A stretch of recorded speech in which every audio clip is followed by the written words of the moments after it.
हमारे यहाँ वैल्यू जो है वो एक ईमानदार की वैल्यू नहीं है, एक बेईमान की वैल्यू बड़ी है।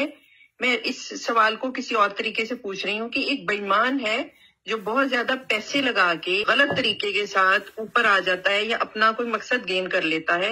ईमानदार की कोई वैल्यू नहीं है।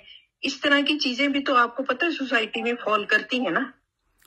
ये पूरी ये जहां इंसान हो गए वहां फॉल करती है। असल इसमें क्या होता है कि किस चीज का गलबा हो गया है।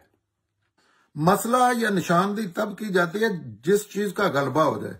अब पूरी दुनिया में सच का गलबा है।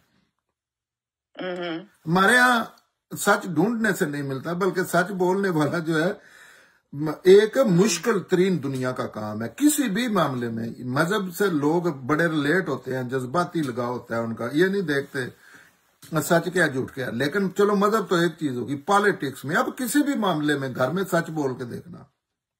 मैंने कहा है पूरी दुनिया में पॉकेट्स रह गए हैं, तो वो पॉकेट्स ये नहीं है कि वहां ईमानदार हैं ही कोई नहीं, या ईमानदारी का वहां ईमानदार हैं लेकिन वो दबी हुई है ईमानदारी। असल लोग कौन सामने आ गए हैं जो बेईमान है। तो बेईमान जो है वो तो उस माशरे में वो ही सामने आएंगे ना।